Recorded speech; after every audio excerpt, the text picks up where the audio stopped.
kedatangannya Yesus bukan menghukum manusia, menghukum dosa. Yesus tidak rela berpisah dengan saudara. Benar Tuhan. Setiap orang membutuhkan cinta.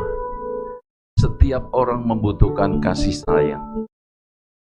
Dunia yang sedang berjalan dalam kebinasaan karena Kristus. Kau datang memberikan cintamu yang tulus, yang abadi itu. Ya, hidup kami tidak kosong, tidak kesepian. Kami tidak sendirian lagi. Tanganmu yang panjang, hatimu yang sabar, yang melupakan segala pelanggaran kami. Jalan kami yang salah arah, Kau datang kepada kami saat ini. Kalau dahulu Engkau hanya menyertai dengan tanda-tanda. Kalau dahulu Engkau menyertai berjalan di depan kami berupa api dan awan. Tapi zaman ini Engkau tidak terpisahkan, menjadi satu dengan kami. Kasih-Mu itu sungguh luar biasa, menyembuhkan hati yang terluka, memulihkan yang menderita. Tuhan, kasih-Mu melupakan segala apa yang kami lakukan yang tidak berkenan kepada-Mu. Dan kami bersyukur, kami berterima kasih. Kalau bukan kasih-Mu Tuhan, kami teraniaya, kami terpaku di kayu salib, kami tenggelam di dalam dasar neraka. Tapi kasih-Mu itulah yang menyelamatkan, yang menyembuhkan, yang memulihkan, dan menyehatkan kami. Terima kasih Tuhan. Hari ini spesial kami memperingati kedatangan-Mu ke dunia ini.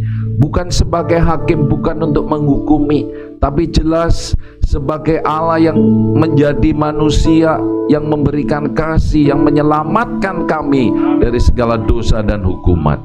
Terima kasih Tuhan. Terima kasih. Kami terima kasih-Mu, kami terima cinta-Mu, kami menikmati dan kami hidup di dalamnya.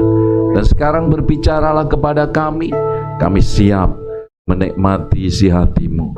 Kami siap untuk mempercayai.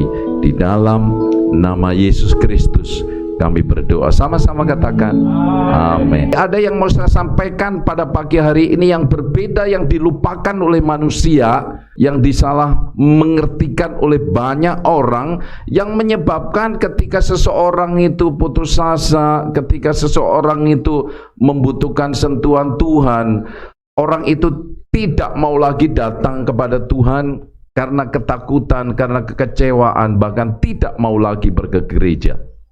Hari ini itu yang saya mau tekankan.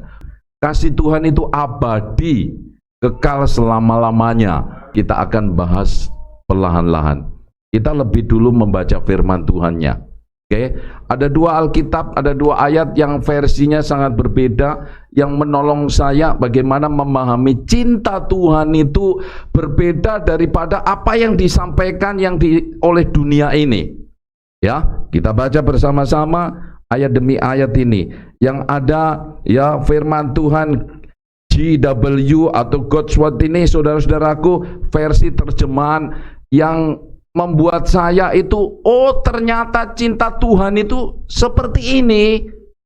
Itu ya, kita baca lebih dulu. 2, 3. Tuhan mencintai dunia seperti ini.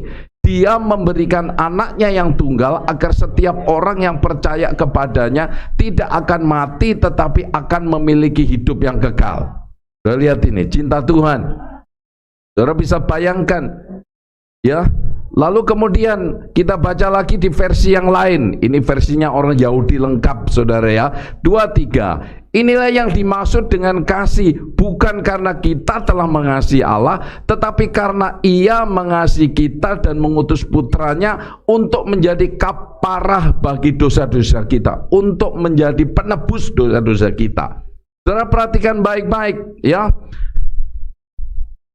Tuhan mencintai dunia, mencintai kita seperti ini loh. Dia memberikan Yesus. Itu ya. Jadi begitu besarnya Tuhan, begitu besarnya cinta Tuhan kepada kita. Dia memberikan Yesus sebagai manusia, ya, untuk mengampuni, untuk menghapus segala dosa. Ya, bukan menghapus manusia. Perhatikan baik-baik Bapak Ibu Saudara, saya mau supaya kita paham betul. Kedatangannya Yesus ke dunia ini menjadi kafarah bagi dosa-dosa. Bukan menghukum manusia, menghukum dosa. Cinta Tuhan, Dia rela datang ke dunia ini bukan untuk menghukum manusia, bukan menghakimi manusia, tapi menghukum dosa-dosa kita.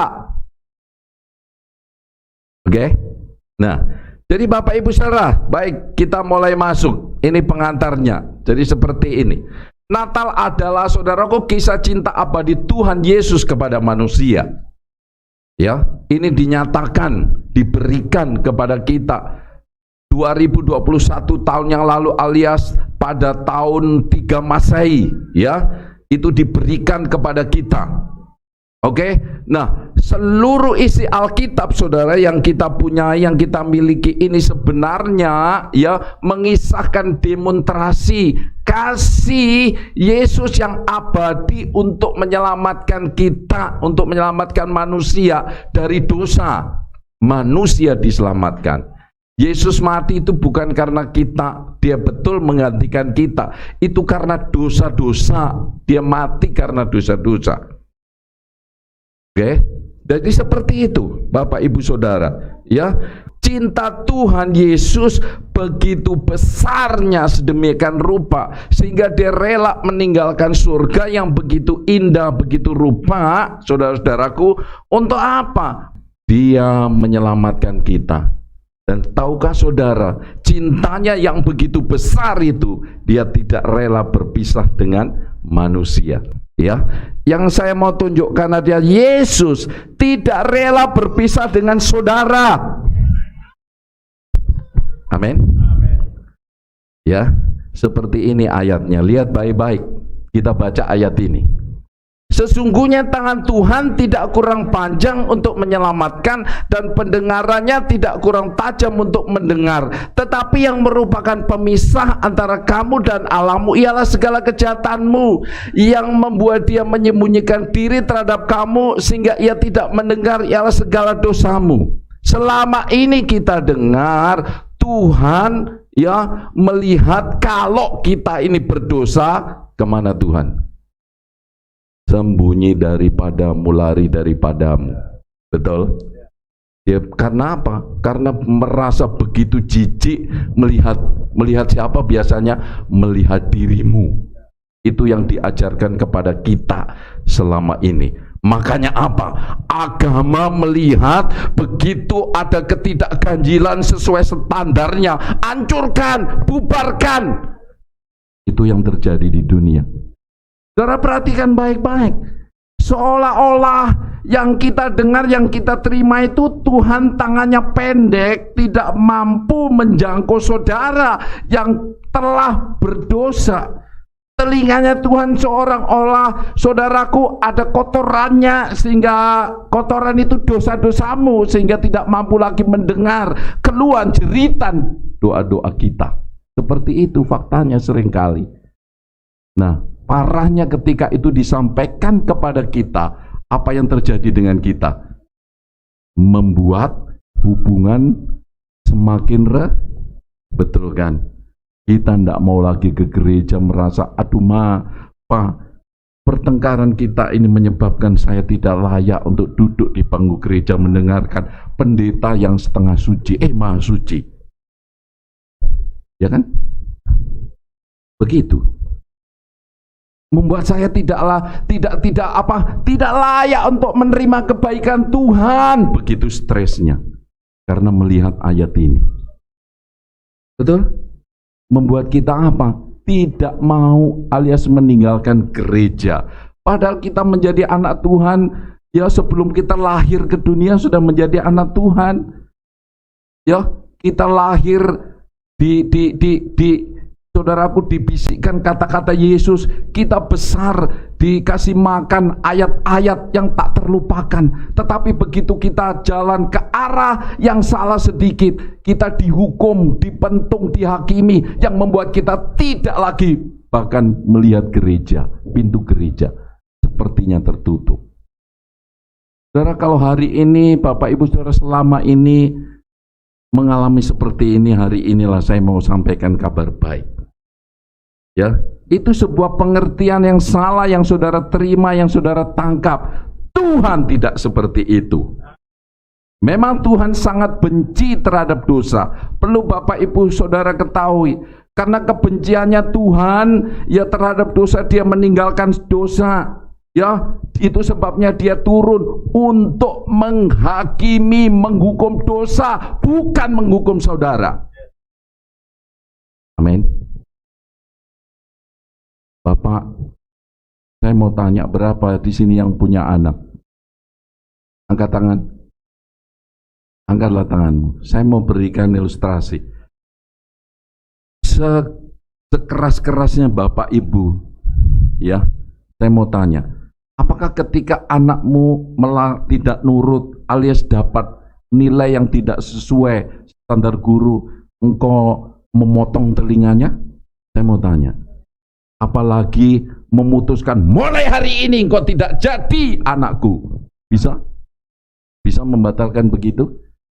Sekalipun itu Undang-Undang 45 tidak akan bisa membatalkan status itu. Ya, tapi dunia Bapak Ibu Saudara dengan gampangnya menyampaikan bahwa kalau engkau salah saja melakukan, maka engkau akan dihukum, ditindas, bahkan lebih parah, engkau akan dijadikan kayu api neraka. Betul? Seperti itu yang sering kita dengar. Tahukah saudara Alkitab bilang apa mengenai ayat ini? Lihat ini. Ini kita baca di Yesaya pasal 52. Lihat ayat 2 ya. Tetapi yang merupakan pemisah. Saudara lihat, ini versi lain. Kalau kita membaca Alkitab dalam satu versi, lihat ini. Tetapi yang merupakan pemisah antara kamu dan Allahmu ialah segala kejahatanmu.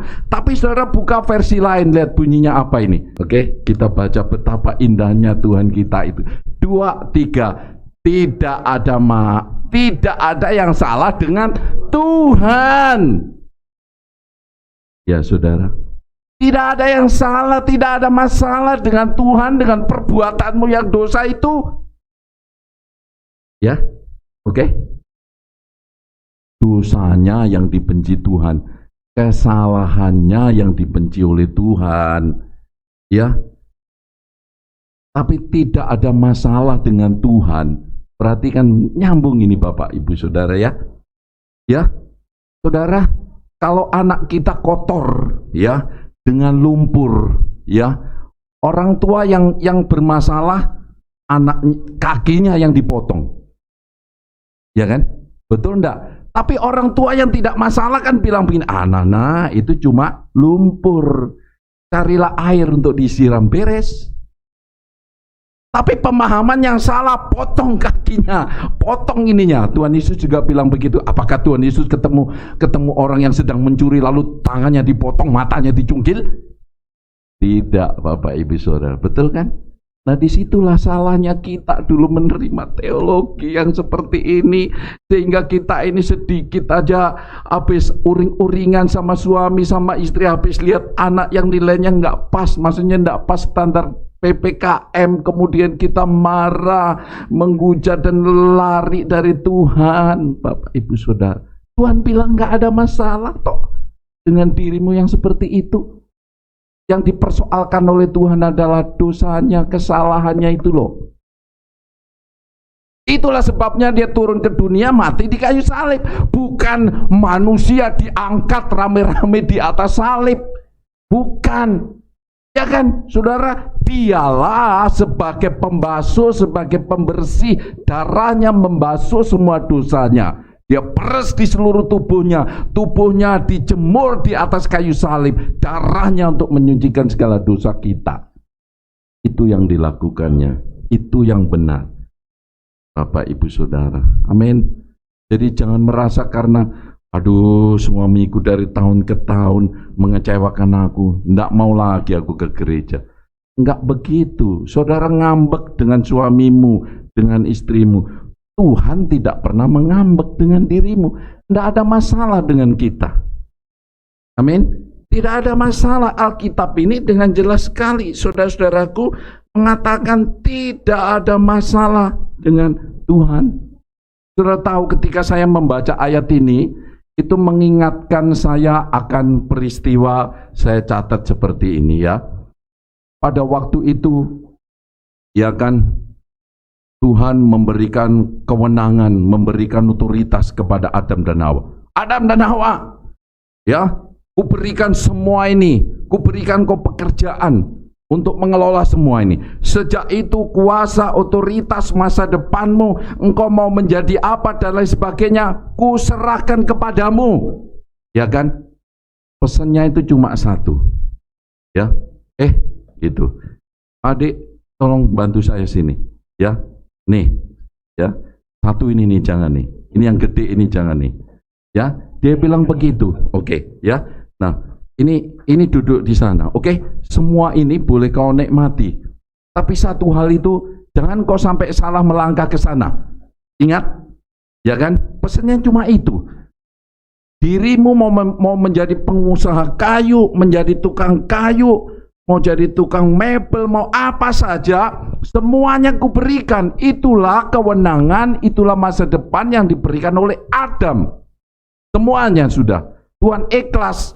Dan Tuhan tidak ikut campur. Itulah sebabnya ketika dia lalu kemudian ya Adam bekerja, ya kan, melakukannya, dan dia ingat di situ, ingat di sebelah sana itu jangan kau lirik, jangan, bolehlah lirik dikit-dikit tapi jangan kau sentuh apalagi kau nikmati.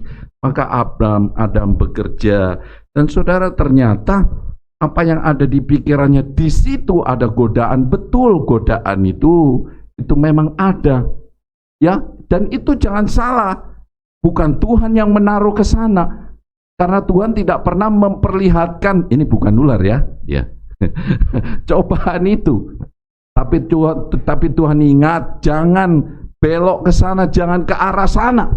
Dan saudara tahu apa yang menjadi manusia yang normal? Saya bilang manusia normal, Adam itu. Tuhan tidak pernah menjadikan manusia itu tidak normal.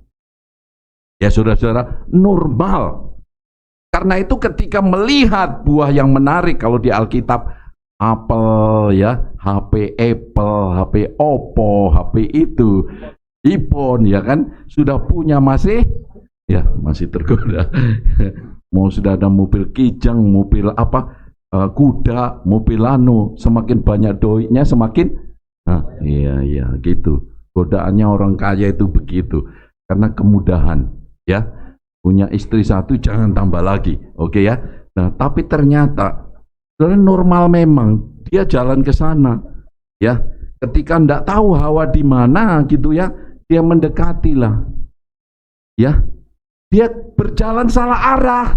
Harusnya kan ndak jalan ke sini. Ingat kau jalan ke sana ya. Semua kau kelola sesukamu, semaumu. Mau jadi apa sudahlah. Itu sudah diberikan kepadamu, ya. Cuma aku mau pimpinanku, tuntunanku, Roh Kudus itu jangan ke arah jalan sini, karena di situ, nah, ada orang gagah di sini, ya kan? Ibu Eli dapat, ya kan? Begitu, ya kan? Maka dipetiklah ini. Saudara, saya mau tanya, silakan. Pada waktu saya di sini, diapain sama Tuhan? Saya mau tanya, setelah itu, Hawa, Adam diapain? Dikepukin Tuhan, dimasukkan Tuhan, dikasih makan dinosaurus, ya kan, zaman purba. Ini malah begini dia. Sore hari, aduh enak betul dulu itu ya. Keakraban, hubungan yang begitu manis, begitu harmonis. Dulu itu manusia dengan Tuhan itu, saudara, nongki-nongki. Saudara tahu, dulu Tuhan itu begitu akrab sekali. Nah, ketika dilihatnya sore hari yang seharusnya duduk nongki bertiga, ya kan? Adam, Hawa, Tuhan. Loh, di mana ini tamanku kok kosong? Biasanya kita bercengkerama di sini. Dam, kopinya sudah dingin, ya kan gitu ya. Begitu kan Mami, kalau sudah sore dibuatkan kopi sudah dingin. Sebentar Mi, gitu. Ini enggak. Kemana Adam? Saya mau tanya. Tuhan yang melarikan diri, Tuhan yang memisahkan diri, atau siapa? Adam, saudara, yang memisahkan diri. Manusia yang memisahkan diri. Nah, saudara, begitu Tuhan mengetahui itu, dia merasa bersalah. Ya, karena rasa bersalah, rasa tertuduh itulah, karena tidak mungkin berbohong dengan yang maha tahu. Kalau saudara berbohong dengan suamimu, istrimu mah gampang, ya kan? Jadi iya, tapi dia nggak bisa. Karena itu dia sembunyi secara nyata di semak belukar. Dia bilang, Tuhan, waktu aku mendengar langkahmu ya sembunyi, aku malu. Nah, saudara, saya mau tanya, kalau kita membaca berdasarkan ayat tadi, begitu ketahuan seperti orang tua yang galak, dasar kamu anak yang nakal, biasanya menjewer kupingnya sedikitnya kan begitu, betul? Sedikitnya catok anak kita. Tapi adakah Tuhan menjewer kuping Adam? Saya mau tanya jujur, selama ini kalau kita berbuat salah sedikit, Tuhan akan menghukum kamu, kan begitu. Sampai mau nasihati anak-anak aja bilang, nak, kalau kamu tidak makan Tuhan marah. Betul enggak? Ya kan? Nah, itu tertanam sehingga anak-anak pun dari kecil malas pergi ke gereja. Kenapa? Karena anak-anak suka main-main, orang tua tidak suka main. Ketika anak itu salah, yang menjatuhkan mainan, nanti Tuhan menghukum. Nah, akhirnya tidak akan pernah mau pergi ke gereja. Untuk apa? Karena takut ketemu Tuhan yang galak dan pemarah itu. Saudara, hari itu Tuhan tidak menghukum Adam. Hari itu justru Tuhan begitu sedih, begitu menangis melihat Adam yang tertipu oleh iblis, yang jalannya salah arah. Tapi dia tetap mengasihi Adam dan Hawa. Sehingga apa? Sehingga dia korbankan salah satu miliknya, yaitu memotong hewan yang masih hidup, yang dipelihara di hutan itu. Demi apa? Demi menutupi, demi kasihnya Tuhan kepada Adam. Saudaraku, perhatikan baik-baik. Tuhan tidak rela, saudaraku, Allah tidak rela berpisah dengan manusia yang diinjak, yang dicuri oleh ular sekalipun. Tidak akan pernah rela, tidak akan mau berpisah. Dia tahu manusia adalah manusia hebat ciptaannya, tidak ada bandingannya dengan ciptaan yang lain. Sekalipun saudaraku telah ditipu oleh iblis, telah ditindas oleh iblis, sekalipun manusia sendiri mengkhianati Tuhan dan mengambil semua harta aset yang ada di Firdaus itu diserahkan kepada iblis, saudaraku, Tuhan tetap mengasihi dan mengampuni Adam. Lihat ini, amin. Tuhan tetap mengasihimu, Bapak Ibu Saudara. Itulah Natal. Ya, kalau saudara mau berpakai baju, ya enggak apa-apa, orang saudara punya, si Adam juga, ya kan? Begitu. Kita baca firman-Nya. Lihat ini ya. Dalam perjanjian lama Tuhan tidak berhenti. Lihat, sekalipun Adam mengkhianati Tuhan, menyerahkan ya segala asetnya kepada si iblis, Tuhan tetap mengasihi, mengejar, mencari, dan akan menyelamatkan kembali ulahnya Adam. Apalagi dalam perjanjian baru, tidak ada yang bisa, tidak ada yang mampu menghentikan cinta Kristus kepada kita. Itulah sebabnya justru Kristus datang sebagai manusia karena kejahatan dosa, karena kejahatan iblis di dunia ini. Bahkan ya, baik itu oknum di bumi, roh jahat di alam maut. Saudara perhatikan ini baik-baik.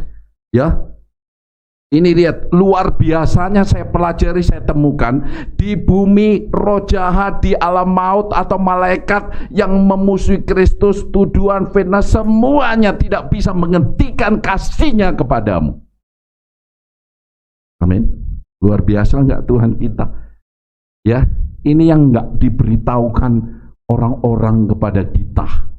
Ya, yang selama ini diberitahukan kepada kita, Tuhan berdiri di samping kita, di belakang kita, selalu membuntuti sambil bawa pentungan untuk siap mengetok, menjewer kepalamu. Ya, betul. Ya kan? Tapi adakah kita benar-benarnya? Tidak pernah ada, Bapak Ibu Saudara. Tapi saudara lihat ini, begitu cintanya dia turun ke dunia menjadi manusia. Saudara-saudaraku, apapun, sekali lagi, apapun namanya, tidak akan bisa menghentikan. Nah, ini ayatnya, supaya saudara tahu ya. Ini ayatnya. Saya ambil terjemahan sederhana Indonesia. Oke ya, kita baca, lihat. Waduh, saya senang sekali memberitakan Kristus yang luar biasa. Kita baca. Jadi kalau begitu, apakah ada lagi oknum? Oknum itu bisa aja si ular tadi, bisa aja yang bayang-bayang hantu, bisa aja mantan pacar, ya bisa aja kan. Nah, lihat ini, ya, tidak ada lagi oknum yang bisa menghentikan Kristus mengasihi kita. Kita baca bersama-sama, 2, 3, tidak ada. Oh, gimana? Hebat kan Tuhan Yesus? Ya, lagi kita baca, kalau kita ditindas, ya macam-macam bentuk tindasannya, atau menghadapi kesengsaraan atau penganiayaan, apakah itu berarti Kristus tidak lagi mengasihi kita? Jawabannya rame-rame. Tidak. Ya, lihat ini. Atau kalau yang memusuhi Kristus, nah yang memusuhi Kristus nih ya, ini yang memusuhi Kristus, oknum yang memusuhi Kristus. Tadi sengsaraan, misalnya perut lapar, ya, terus dianiaya atau apapun, ya, Kristus tetap mengasihi kita. Jadi saudara, begini, jangan berkecil hati kalau hari ini baru bisa jalan kaki. Bukan berarti yang punya mobil itu lebih dikasihi Tuhan. Oke? Bukan berarti di rumahmu hari ini nggak bisa merayakan Natal potong ayam atau bebek kalkun. Bukan berarti yang potong babi di rumahnya sampai 3 itu lebih dikasihi Tuhan. Oke? Itu maksudnya. Hari ini kita potong nasi putih, kasih Tuhan tetap lebih besar daripada kasihmu. Engkau memperingati cinta Tuhan. Mungkin oknum memfitnah, ya, atau kalau orang yang memusuhi, nah itu kan kamu gara-gara ikut Yesus tuh, gara-gara ikut Yesus makanya tuh lihat hidup, nah ini kan gara-gara ikut Yesus tuh kan, orang yang memusuhi Kristus akan memakai itu untuk memfitnahmu. Nah, kalau toh engkau mendengar seperti itu, atau kalau yang memusuhi Kristus membuat kita sebagai pengikutnya tidak bisa membeli makanan, nah tuh kamu gara-gara ikut Yesus nggak miskin, lihat tuh, lihat dia bilang apa saudara, atau sampai engkau telanjang nggak bisa beli baju bagus, ya kan, dia bilang begini, ataupun membunuh kita sampai dia, kamu ya warisanmu kuputus, bahkan kupinjak-injak sampai mutar kui, tapi dia bilang, apakah itu berarti Kristus tidak lagi mengasihimu? Tidak. Luar biasa tuh, ya. Oke. Jangan karena gigimu copot satu bilang Kristus meninggalkanku.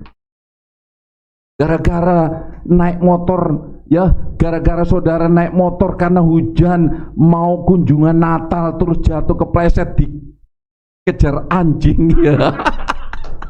Lalu bilang, Tuhan benci aku makanya aku dihukum. Ya ampun. Aduh, minta ampun. Bayangin loh, orang bilang begitu. Tuh lihat tuh, kamu usaha enggak pernah hasil-hasilnya tuh. Karena kamu ngawur. Tuh, Tuhan tidak mengasihimu. Hah? Kan selama ini begitu. Ngawur sekali itu saudara. Ini loh ayatnya, tidak ada, tidak. Tuhan tetap cintrong kepadamu. Loh bener, inilah Tuhan kita kok. Dia ngomong sendiri, bukan kita. Cuma ini yang nggak diberitakan kepada kita. Ya, jadi tidak ada apapun alasannya, ya, Tuhan tetap mengasihimu. Amin. Nah ini dia. Ini lebih ngeri saudara ya. Ini terjemahan lain, tapi ayat 38. Kita baca bersama-sama. 2, 3. Karena saya yakin bahwa semua memusuhi kita tidak bisa menghentikan ya kasihnya kepada kita, baik yang menyakiti selama masih hidup maupun yang membunuh kita, baik para malaikat-malaikat itu disebut, dia bilang kan, ya kan, nah nggak bisa saudara, nggak bisa, maupun roh jahat, nah ini itu, nah Begitu, gara-gara ikut Yesus, nah ya, ada roh jahatnya. Itu gila-gila itu. Sekalipun saudara gila loh, katakan itu, dia tetap mencintaimu. Nah, mau bilang apa? Tapi jangan pura-pura gila ya. Bahaya juga kalau pura-pura gila kan. Ya, lihat ini baik-baik. Sekalipun saudara nah orang gila itu kemasukan roh jahat. Sekalipun gila loh, Tuhan tetap mengasihi. Sekalipun saudara kena corona loh, Tuhan tetap mengasihi. Corona yang masuk ke tubuh kita itu bukan karena kita dosa, bukan hukuman dari Tuhan. Amin. Nah, terus ya kan, lalu tidak mampu mencegah Allah supaya tidak mengasihi kita, dan kita tidak perlu takut lagi terhadap tuduhan atau ancaman, baik tuduhan atau ancaman pada zaman sekarang maupun yang akan datang, atau dari semua penguasa gelap. Karena semua ciptaan Allah, lihat ini, karena semua ciptaan Allah, baik kuasa yang ada di langit yang paling tinggi maupun di bumi yang paling rendah, kita baca bersama-sama, tidak ada yang bisa menghentikan kasih Allah kepada kita. Yes. Coba lihat ini, ya kan? Tangan Tuhan, siapa dapat melawan? Tidak bisa, yaitu kasih kita yang dapat karena kita sudah bersatu dengan. Tidak ada, saudara-saudara. Kasihnya itu melekat. Lebih dari seperti perangko kepada amplop, lebih daripada itu. Saudara yang pernah jatuh cinta kan merasakan ya, bagaimana rasanya nggak ketemu satu hari aja, ya kan? Di sini panas dingin, iya kan bro? Saudara lihat, nggak ada yang bisa, ya. Mari kita lihat lagi nih, ya. Tapi memang, nah ini nggak enaknya, saudara. Ini pesan ini. Tapi memang Bapak Ibu Saudara, selama kita hidup di dunia ini, masih ada oknum yang memusuhi Kristus, tetap berusaha dengan berbagai cara memisahkan, menghentikan cinta Tuhan kepada kita. Tapi berita baiknya, tidak bisa. Tuhan Maha Kuasa tidak bisa dihentikan oleh apapun untuk tetap mencintaimu. Amin. Jadi jangan kaget, jangan saudara merasa, waduh dulu aku sebelum jadi orang Kristen hidupku enak, lebih baik, disayang Tuhan. Sekarang kenapa aku lebih menderita, disiksa, difitnah, dituduh, bahkan cari makan aja susah? Saudara, itu bukan cara Tuhan untuk menghukummu, bukan. Ya. Kasih Tuhan tidak pernah berubah, dan itu sudah disampaikan kepada kita, kita baca. Karena memang hal-hal itu masih tetap terjadi, saudara. Ya, itu tetap terjadi kepada kita seperti yang tertulis dalam kitab suci, demi Kau Allah kami berada dalam bahaya maut tiap-tiap hari, dan kami diperlakukan seperti domba yang mau dipotong. Itulah dia. Kurang apa Tuhan Yesus menunjukkan kasih-Nya? Musuhnya terus menghalangi dia mati di kayu salib. Musuhnya juga di sisi lain mau mempercepat kematiannya Kristus. Saudara-saudaraku, begitu juga Rasul Paulus, dikatakan di sini dia seperti domba yang mau dipotong. Bayangkan, aniaya dan penderitaan, kelaparan, tapi dia tetap yakin bahwa kasih Tuhan tidak pernah berubah atas hidupnya. Saudara perhatikan baik-baik ini. Nah sekarang pertanyaannya, ya, bagaimana cara menghadapi oknum-oknum ini? Amin. Caranya bagaimana? Ada orang punya cara, ya sudah, aku lari kemanapun aku pergi, untuk menghindari para oknum-oknum yang memfitnahku, yang membuatku menderita. Dulu saudara, kalau kita belum tahu, okelah seperti itu. Hari ini Natal memberitahukan kepada kita bagaimana cara menghadapi oknum ini. Yang pertama, saudaraku, kita harus yakin kasih Allah pada kita tidak bisa dipisahkan. Apapun yang terjadi terhadap saudara, ya, apapun bagaimanapun, Tuhan tetap mengasihimu. Amin. Ya, enggak tahu saudara kemarin salah jalan kemana, ke arah mana. Tapi Tuhan ada bersamamu. Yang tidak peduli, yang menutup diri bukan Tuhan.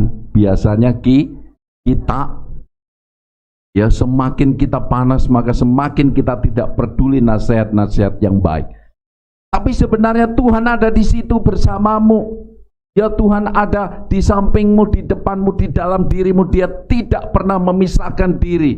Persoalannya, bisakah kita tetap yakin bahwa Tuhan, saudara-saudaraku, tidak pernah membenci saudara. Dia tidak pernah mengambil kembali cintanya. Ya, tidak pernah. Yang kedua, apapun yang kita hadapi dunia ini, Bapak Ibu Saudara, tidak perlu takut lagi. Amin. Ya, ini ada ayatnya, saudara, lihat ini ya. Lihat ini, kita baca bagian hitam lagi. Ya, karena saya yakin tidak perlu takut lagi. Jangan pernah meragukan kasih Tuhan, kelengkapan Tuhan, kedekatan Tuhan kepadamu. Jangan pernah. Amin. Ya, jangan pernah saudara ragu, bimbang, apakah hari ini di dalam hidupku, di saat kondisi seperti ini Tuhan meninggalku. Jangan pernah meragukan seperti ini. Dan jangan pernah lagi saudara merasa takut menghadapi semua hal tantangan yang ada di dunia ini. Karena siapakah yang dapat melawan kita jikalau Tuhan di pihak kita? Amin. Tuhan ada bersamamu. Itulah yang ada di dalam hidup kita. Bapak Ibu Saudara, pertanyaannya, mengapa semua musuh Kristus tidak bisa lagi memisahkan kasih Allah dengan kita? Mengapa? Kalau kita memahami kasih Tuhan yang sedemikian rupa, justru tambah tua itu tambah tidak mau terpisahkan. Ini jawabannya, 1, 2, 3. Tetapi dalam semua hal kita mendapat kemenangan yang sempurna melalui Kristus yang sudah menyatakan kasih-Nya, bukan kita. Yesuslah yang mencintai kita duluan. Itu sudah dinyatakan 2021 yang lalu, cintanya ditunjukkan kepada kita, saudara. Sudah, Kristus sudah menyatakan, sudah menunjukkan, sudah membuktikan cintanya, dan Dia tidak pernah berubah. Jadi kenapa kita mesti takut?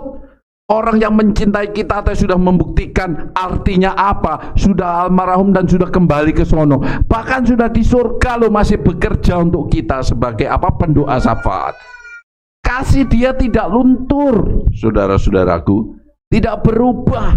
Yang kedua, Bapak Ibu Saudara, yang lebih hebatnya lagi, ini ayatnya 2, 3. Tidak ada yang bisa menghentikan kasih Allah kepada kita, yaitu kasih yang kita dapat karena apa? Kita sudah bersatu.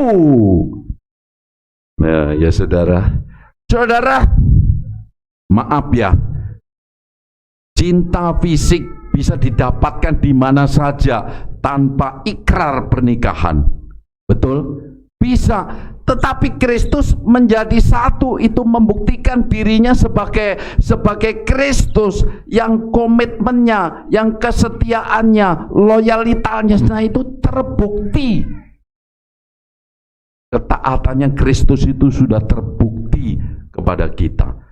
Tidak bisa diragukan lagi. Tidak ada alasan. Kristus bilang, sekalipun manusia biasa, tidak pernah berbuat dosa, tidak berbuat salah. Jadi kalau di sini dikatakan demikian, kita sudah bersatu dengan Tuhan kita Yesus Kristus. Itu membuktikan betapa hebatnya Dia kepada kita. Amin. Dan itulah sebabnya, ya, musuhnya tidak mampu, tidak bisa menggoyah, tidak bisa melepas kelengkapan penyatuan kasih Kristus kepada kita. Bahkan dikatakan sekalipun sehebat malaikat, sekalipun sengeri maut, sekalipun ya baik di bumi, di alam maut, di surga, tidak bisa melepaskan penyatuan ini. Kita sudah bersatu. Amin. Dia begitu mencintai kita. Kesimpulannya, Bapak Ibu Saudara, di dalam perjanjian lama sekalipun manusia jalan salah arah dan sembunyi dari Allah, Dia tidak rela berpisah dari manusia. Tidak rela berpisah. Allah mencari dan begitu melihat manusia, Allah menyelamatkan manusia. Dalam perjanjian baru Allah tinggal di tengah-tengah manusia dan mendemonstrasikan, saudaraku, kasih-Nya lahir menjadi manusia di dalam setelah salib Kristus. Saudara tahu, Dia menyatu dengan kita. Roh Kristus tinggal di dalam diri kita. Dia menyatu dengan saudara dan saya menjadi Roh Kudus yang tidak terpisahkan. Kalau dulu Dia hadir terbatas waktu dan tempat, sekarang dimanapun saudara berada. Makanya ada pujian, di lembah, di alam maut pun Dia ada di sana bersama saudara, tidak terpisahkan. Amin. Mari kita berdiri. Haleluya.